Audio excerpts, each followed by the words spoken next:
If SAFTA is a single country, it will be the largest in the world with 23% of the world population. With population greater than Europe's, it has the largest labor force in the world. SAFTA is one of the most diverse, fast-moving, and competitive regions in the world.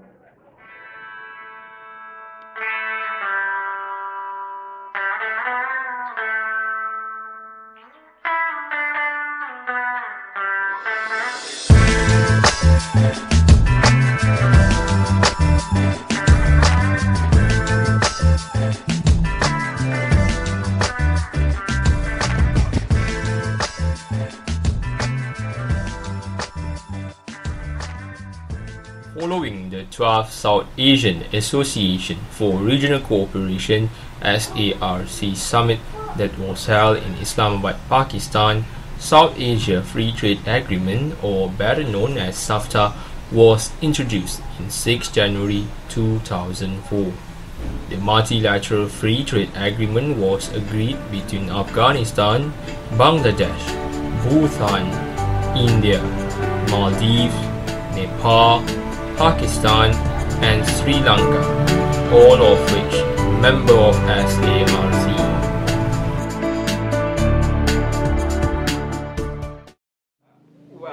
SAFTA was introduced after realizing the limitation of its predecessor SAARC, which we call the SAARC Preferential Trading Agreement, SAFTA.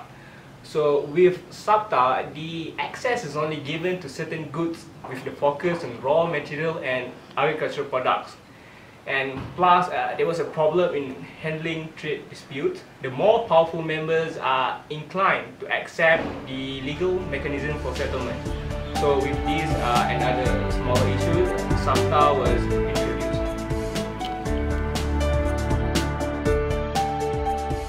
The objective of the trade agreement is to promote competition in the region and to provide equitable benefits to the country involved.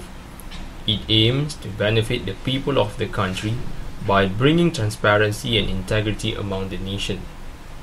SAFTA was also formed in order to increase the level of trade and economic cooperation among SAARC nations by reducing the tariff and barriers and by providing special preference to the least developed countries such as Bhutan, Afghanistan, Bangladesh, Maldives, and Nepal. The launching of SAFTA was brought major impact on industry output, household demand, and import and export of the 8 countries. Bangladesh service and agriculture industry shrinks while the manufacturing sectors expand. Both India and Sri Lanka service sector expand, but the agricultural service sector decline. In Afghanistan, Bhutan, Maldives, Nepal, and Pakistan, the agricultural sectors expand while the manufacturing and service sector decline. Has considered the resources endowments of each of the countries. We can see that the changes in the pattern of production are not surprising at all. 3 of the countries, Bangladesh, India, and Sri Lanka, continuously moving away from traditional agriculture to a more broad-based growth in the manufacturing sector. So you can see that, for instance, Bangladesh, SAFTA has brought the expansion of its textile sector to the amount of 498 million of US dollars. Also, India emerges as the major supplier of chemical, automobile, and machinery. For the rest of the countries, it remains the same, that is, agriculture stands as their dominant sector. Looking at the private household demand, the demand for both agricultural and manufactured products in all these countries increased. There is a significant rise in demand for services in the members' country with exception of Bangladesh. The aggregate export and import in agriculture and manufacturing sector increased in all SAARC countries. SAFTA has also brought positive effects on trade and GDP price indices of all the countries except Bangladesh, which incurs a net welfare loss because of the positive trade creation effect, is not large enough to offset the negative trade diversion effect. SAFTA has its own shortcomings. A very cautious approach was taken by the 8 countries to achieve the ultimate free trade goals. The dynamics of regional integration in South Asia have also changed with the growing emergence of India, not only as Asian supereconomic power, but as a rapidly emerging world economic power. With India looking increasingly to strengthen economic relations with the wider Asian region, the strategic interests of the smaller South Asian economy will be affected. Another area of concern is the insensitive lease, which accounts 53% of the total trade between the regional countries. These huge amounts of goods and services are exempted from low SAFTA tariffs, raising the concerns of the viability of this agreement.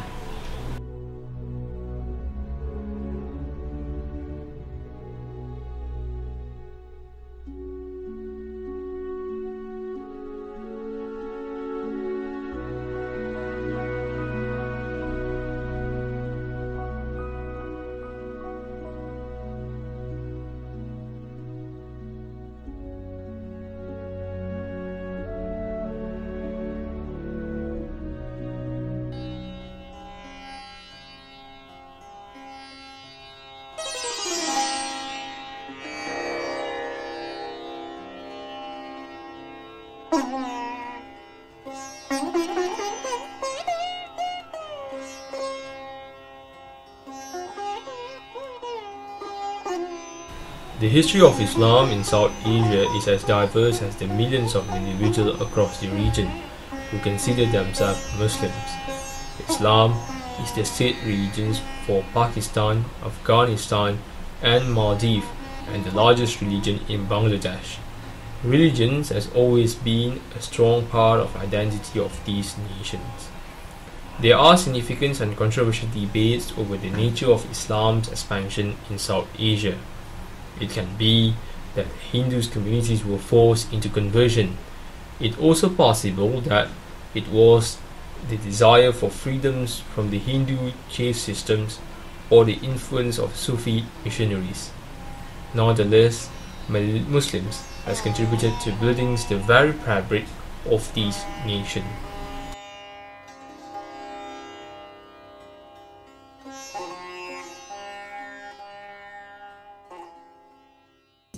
In South Asia, Islam has a powerful and significant impact on that region. For example, take a look during 1972 and between 72 to 1975, there's a war between Bangladesh and Pakistan. But for you know what, Islam has been the uniting factors between the both countries. And also take a look at India. You know, there's always a conflict between Muslim and Hindus there, but although there's a conflict, but you should take note that Islam is the second largest religion in India, while in other countries on that region, South Asia is known as the home to the largest concentration of Muslims in the world.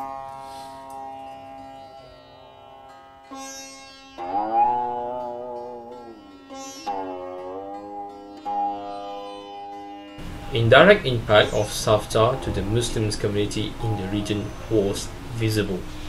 While generally all the countries in the agreements continue to prosper, there were no direct relationship that can be attributed to the prosperity of Muslim community alone. When a country prospers, every facet of the community will be benefited.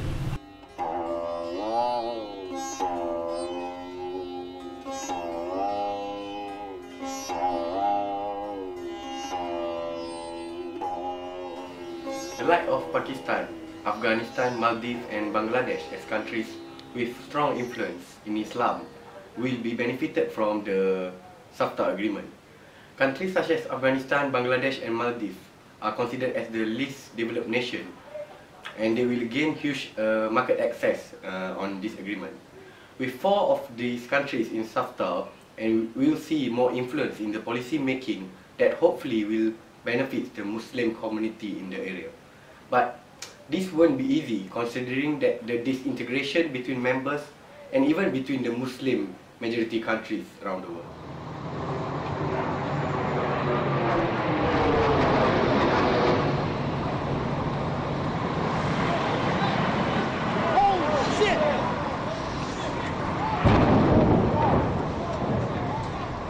Post 9/11 geopolitical situations have brought some very significant changes in South Asia. This is due to the extra-regional powers, particularly the United States, and the direct alliance of Pakistan with the United States on the war against terror. Since South Asia is, unfortunately, the flashpoint for the global war on terror post 9/11, global politics have altered the internal dynamics within the societies and the states in the forefront of the war on terror, such as Pakistan. Due to the war in Afghanistan, it has to suffer political consequences domestically as well as economic costs. The political instability in South Asia affected the implementation of SAFTA. A healthy environment for markets to flourish was not provided, and distrust among members resulted in lackluster commitment to SAFTA.